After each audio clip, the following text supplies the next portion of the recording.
প্রত্যেকদিন মুড়ি খেতে খেতে আর মুড়ি খেতে ইচ্ছে করে না। কিন্তু এই মুড়ি দিয়ে আজকে একটা তোমাদেরকে মজার রেসিপি শেয়ার করব। তো চলো রেসিপিটা তোমরা দেখে নাও। নমস্কার, অন্বেষা ভ্যারাইটি ভিডিওতে আবার একটি নতুন পর্ব দেখার জন্য সবাইকে স্বাগত জানাচ্ছি। বন্ধুরা, একঘেয়েমি মুড়ি খেতে ভালো লাগছে না। সন্ধেবেলা যদি মুড়ির বদলে মুড়ি দিয়েই যদি এই মজার রেসিপিটা তৈরি করা হয়, তাহলে সবাই কিন্তু একদম চেটেপুটে খাবে। আর তোমার খুব প্রশংসা করবে, প্রত্যেক দিনই বলবে এটা বানিয়ে দিতে। তো তাই জন্য আমি একটা বড় বাটি মাপে 1 বাটি মুড়ি নিয়ে নিয়েছি। নিয়ে এই মুড়িটাকে প্রথমে জল দিয়ে ভালো করে ধুয়ে নিতে হবে।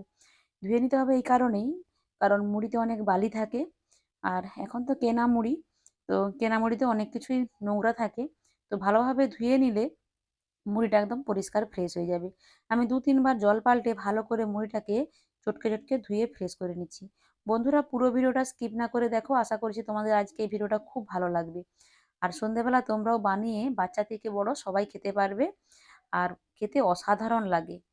তো চলো এইবার মূল রেসিপিতে চলে যাচ্ছি।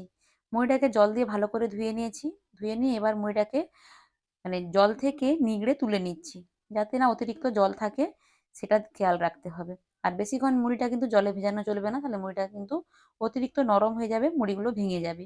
তো তাই মুড়িটাকে আমি ধুয়ে নেওয়ার পর মুড়িটাকে আমি জল নিংড়ে তুলে নিচ্ছি। এবার এটাকে সরিয়ে রেখে দিতে হবে। এতে কিছু উপকরণ ব্যবহার করব, 2 থেকে 3টি উপকরণ, সেই উপকরণগুলো রেডি করব। এতে আমি দিচ্ছি একটা পেঁয়াজ, একটা টমেটো, 3টে কাঁচা লঙ্কা, একটা লেবু। এবার এগুলোকে আমি একটা ছুরির সাহায্যে কেটে নেব। বন্ধুরা, আজকে একটা ছোট্ট অনুরোধ করব। যারা আজকের পর্বে আমার নতুন বন্ধু আছো, এখনো পর্যন্ত আমার চ্যানেলটি সাবস্ক্রাইব করোনি, তাদেরকে বলবো প্লিজ আমার চ্যানেলটি সাবস্ক্রাইব করে পাশে থাকা বেল আইকনটি অল করে দিও, যাতে আগামী দিনে এই সহজ সহজ রেসিপিগুলো তোমরা খুব সহজেই পেয়ে যাও আমার এই ছোট্ট চ্যানেলটি থেকে। তো চলো, পেঁয়াজগুলোকে আমি ছোট ছোট করে কিউব কিউব করে কেটে নিচ্ছি। আমি এখানে 3টে কাঁচা লঙ্কা ব্যবহার করছি। তোমরা তোমাদের ঝালটা পরিমাণ মতো নেবে, কম বেশি করে নিতে পারো, কোনো অসুবিধে নেই। তো কাঁচা লঙ্কাগুলো ছোট ছোট করে কেটে নিয়েছি। আর একটা এখানে আমি ছোট্ট টমেটো ব্যবহার করেছি। তোমাদের যখন যদি পরিমাণে বেশি করবে, তো সমস্ত কিছু উপকরণই কিন্তু কম বেশি করে নিতে হবে। তো আমার টমেটোটা কাটা হয়ে গেছে। এবার এখানে আমি লেবুটাও কেটে নিচ্ছি। তো লেবুটা আমি কেটে নিলাম। কেটে নিয়ে লেবুর ভিতরের বীজগুলো ফেলে দিয়েছি। আর এই যে মুড়িটা আগে থেকে ধুয়ে রেখেছিলাম, তো মুড়িটা আমার জলে ভিজে গেছে। এবার সমস্ত কিছু উপকরণ ওই মুড়ির মধ্যে দিয়ে দিচ্ছি।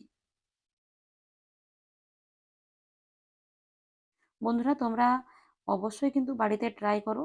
একবার যদি বাড়িতে এই রেসিপিটা ট্রাই করো, দেখবে বারে বারে বানিয়ে খেতে ইচ্ছে করবে।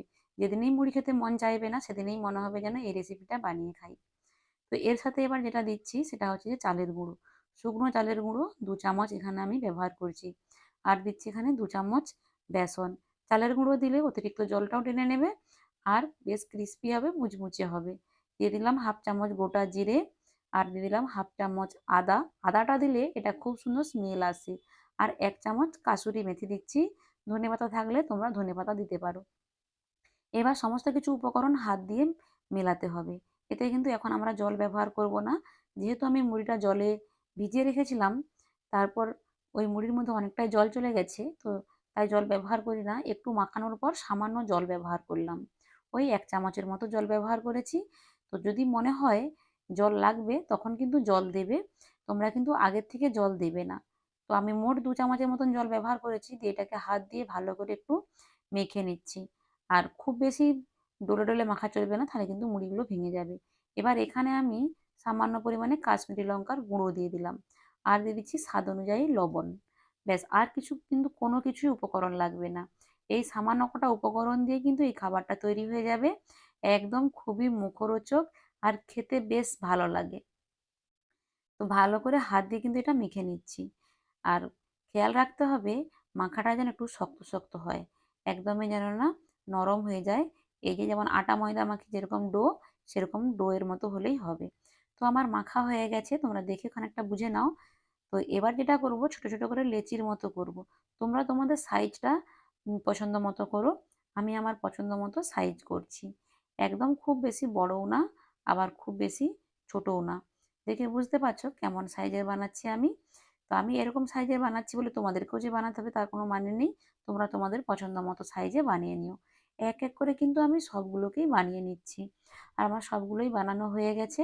আর কতটা সুন্দর লাগছে দেখতে তোমরা তো বুঝতেই পারছো। চলো এবার এগুলোকে আমি তেলে ভেজে নেব। গ্যাসে একটা কড়াই বসিয়ে দিয়ে তেল দিয়ে দিয়েছি। তেলটা গরম হয়ে গেছে।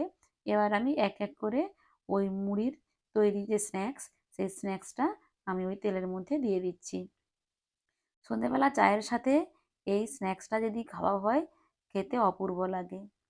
তো এক এক করে আমি সবগুলোই দিয়ে দিয়েছি। আর গ্যাসের ফ্লেমটাকে মিডিয়ামে রাখবো। এবার চামচের সাহায্যে এ মানে ওটাকে একটু তেলের মধ্যে এপাশ ওপাশ করে ঘুরিয়ে দিচ্ছি।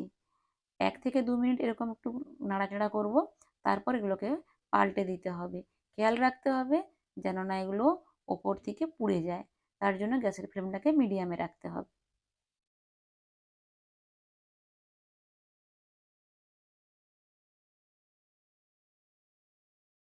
তো এইভাবে ২ থেকে ৩ মিনিট মতো আমি রেখেছিলাম। দেখো কালারটা কত সুন্দর এসেছে। আর এটা খুব সুন্দর মুচমুচে আর ক্রিস্পি হয়। অসাধারণ লাগে এই বৃষ্টির দিনে সন্ধেবেলা এই স্ন্যাক্সটা থাকলে সত্যি কিন্তু চায়ের আড্ডা একেবারেই জমে যায়। আমার এগুলো হয়ে গেছে, এগুলোকে এবার আমি তুলে নিচ্ছি। তেল ঝরিয়ে এগুলোকে তুলে নিলাম আর বাকি যেগুলো ছিল সেই বাকিগুলোকে ওই তেলের মধ্যে দিয়ে সুন্দর করে একই রকমভাবে ভেজে নেব।